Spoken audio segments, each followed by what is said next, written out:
Às vezes as pessoas acham que porque ouve alguma coisa, elas escutam. E porque enxergam alguma coisa, elas estão vendo. Nem todo mundo que enxerga, vê. E nem todo mundo que ouve, escuta. É isso mesmo. Enxergar é diferente de ver. E ouvir é muito diferente de enxergar. E às vezes as pessoas estão enxergando o vulto e acham que estão vendo. Ouvir, irmãos, é muito diferente de escutar. Ouvir, você pode ouvir ruído. Ouvir um barulho, um ruído, mas não prestar atenção. Não conseguir distinguir. Agora, escutar é quando eu volto completamente a minha ação para aquilo que está sendo dito. Então as pessoas têm confundido, que às vezes acham que porque ouve, escutam. E porque enxergam, veem. Escutar demanda prestar atenção no que está sendo dito. Significa entender o que está sendo dito. E quando a gente fala da palavra de Deus, irmãos, significa entender o que Deus está dizendo. E há uma diferença muito grande. Porque ao entender o que Deus está dizendo, eu tenho uma ação a ser tomada. E essa ação é agir conforme a orientação que está me sendo dita ou não. Nem tudo aquilo que Deus falou é necessariamente aquilo que Deus disse. Às vezes a gente acha que porque Deus falou alguma coisa, é o que Ele disse. O diabo,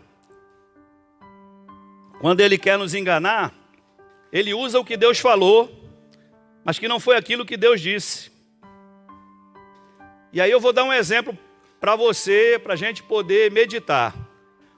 Mateus, no capítulo 4, versículos 3 ao 10, tem a passagem que fala sobre a tentação de Jesus no deserto. E a gente percebe claramente que Satanás, o diabo, ele usa o que Deus falou contra Jesus, mas que não foi aquilo que Deus disse. E Jesus combate Satanás usando aquilo que Deus disse e não o que Deus falou. Parece papo de maluco, né?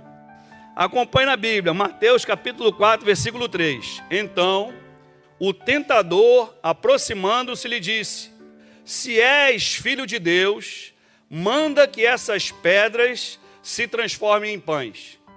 Satanás invoca para Jesus: olha só, se você é quem você diz que é, transforma essas pedras em pão e sacia a tua vontade. Satanás, ele está pondo em dúvida a identidade de Jesus. Aquilo que Jesus era, aquilo que Jesus é. E ele fala assim: se você é filho de Deus, eu duvido você transformar essa pedra em pão. Porque Jesus estava jejuando, irmãos, 40 dias. E Satanás chega ali no momento crucial, naquele momento mais difícil, e fala para Jesus: sacia a tua vontade, sacia a fome, o desejo do teu corpo. E Jesus, versículo 4, a palavra de Deus diz assim: Jesus, porém, respondeu: está escrito, não só de pão viverá um homem, mas de toda a palavra que procede da boca de Deus. Jesus fala: Satanás, você está querendo dizer que Deus falou uma coisa que Ele não disse. Porque você está falando que se eu sou filho de Deus, eu não vou passar por dificuldade. Se eu sou filho de Deus, eu não posso passar por provação, eu não posso passar por fome, por dor, por sofrimento. Mas está escrito, nem só de pão, nem só de satisfazer a minha vontade viverá o homem.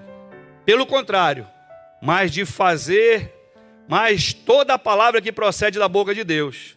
Então, o diabo, que a Bíblia diz que é astuto, levou Jesus à cidade santa, colocou ele no pináculo do templo, que era o ponto mais alto na parte de esquina oriental do templo, onde Jesus podia contemplar toda Jerusalém.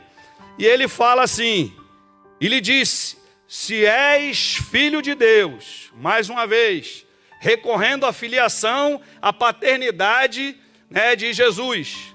Atira-te abaixo, porque está escrito. Ou seja, Jesus no versículo anterior fala e usa a palavra. Está escrito. Você não pode, nem só de pão vive o homem. Aí Satanás fala assim, então eu vou usar a palavra. E aí ele fala, atira-te daqui abaixo, porque está escrito. Aos seus anjos ordenará a teu respeito que te guarde, e eles te sustentarão nas mãos, para que não tropeçares em alguma pedra. Versículo 7. Respondeu-lhe Jesus, também está escrito, não tentarás o Senhor teu Deus.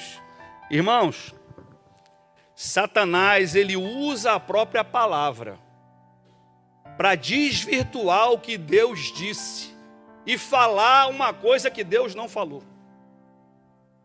E Jesus, que é Deus, conhecedor da palavra, também usa a mesma palavra e fala, não tentarás o Senhor teu Deus.